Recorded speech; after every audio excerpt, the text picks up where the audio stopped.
Hello बच्चों, let's read the question. The question is, consider the two idealized system, a parallel plate capacitor with large plates and small separation, and in second case a long solenoid of length very much greater than r. R is the radius of cross section.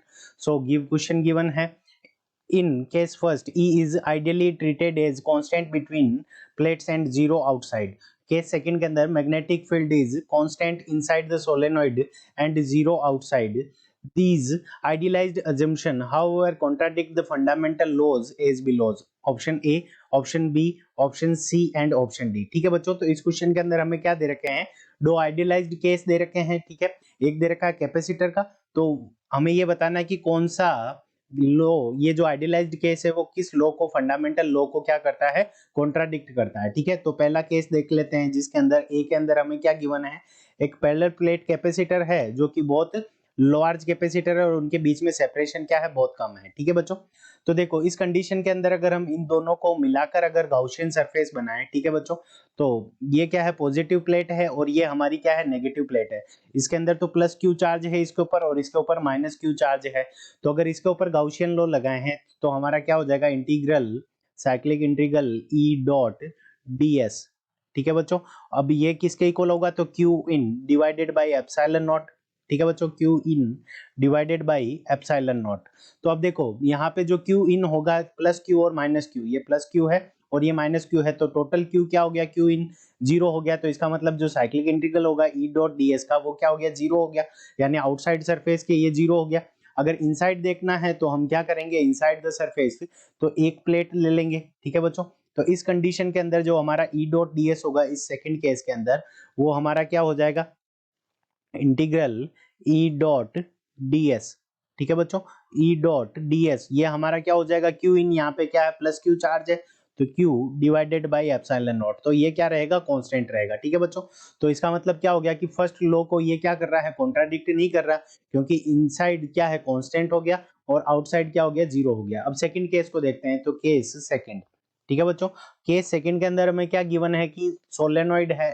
ठीक है, तो ये हमारी solenoid हो गई. ठीक है बच्चों, ये सोलेनॉइड हो गई और इसके अंदर क्या है कि इसकी लेंथ क्या है, काफी बड़ी है आर से. ठीक है, तो देखो इस कंडीशन के अंदर सोलेनॉइड के अंदर अगर हम देखें तो हम अगर मैग्नेटिक फील्ड देखते हैं, मैग्नेट देखते हैं, तो मैग्नेट के अंदर क्या होता है कि कितनी भी छोटी मैग्नेट ले लो, एक नॉर्थ पोल होता है और एक क्या होता है उसका साउथ पोल होता है. ठीक है बच्चों, नॉर्थ पोल से क्या होता है कि जो मैग्नेटिक फील्ड्स की जो लाइन होती है वो क्या होती है, क्लोज्ड लूप फॉर्म करती है, नॉर्थ पोल से स्टार्ट होती है और साउथ पोल के अंदर मीट करती है. ठीक है बच्चों, तो इस तरह से ये मैग्नेटिक फील्ड्स की लाइन हो जाएगी. अब इसके अंदर हम गाउसियन लॉ लगाएं अगर मैग्नेटिक फील्ड का, तो हमारा क्या होता है कि बी डॉट डी एस. ठीक है बच्चों, तो बी डॉट डी एस की वैल्यू क्या आती है, जीरो आती है, क्योंकि मोनोपोल नहीं हो सकता, क्योंकि नॉर्थ पोल और साउथ पोल दोनों साथ में होते हैं. तो बी डॉट डी एस की वैल्यू ऑलवेज क्या होती है, जीरो होती है, क्योंकि ये जो मैग्नेट होती है वो हमारी क्या होती है, बाई पोलर होती है.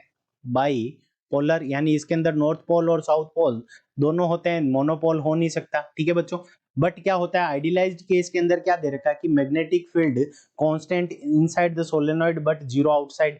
ठीक है बच्चों, तो यहाँ पे ये क्लोज लूप फॉर्म होने के कारण क्या होता है कि इसके अंदर हमें गिवन है कि यहाँ पे इनसाइड के अंदर क्या है, मैग्नेटिक फील्ड है, जबकि हमारा क्या होना चाहिए, जीरो होना चाहिए. ठीक है बच्चों, तो इस कंडीशन के अंदर ये जो सेकंड केस को क्या कर रहा है, कॉन्ट्राडिक्ट कर रहा है. सेकंड केस को ये हमारा गाउसियन लॉ को ये क्या कर रहा है, केस सेकंड कॉन्ट्राडिक्ट कर रहा है. ठीक है बच्चों, तो ये कॉन्ट्राडिक्ट कर रहा है, तो हमारा जो ऑप्शन बी है, कॉन्ट्राडिक्ट. ठीक है बच्चों, तो ये इसको फंडामेंटल लॉ को ये क्या कर रहा है, केस सेकंड कॉन्ट्राडिक्ट कर रहा है.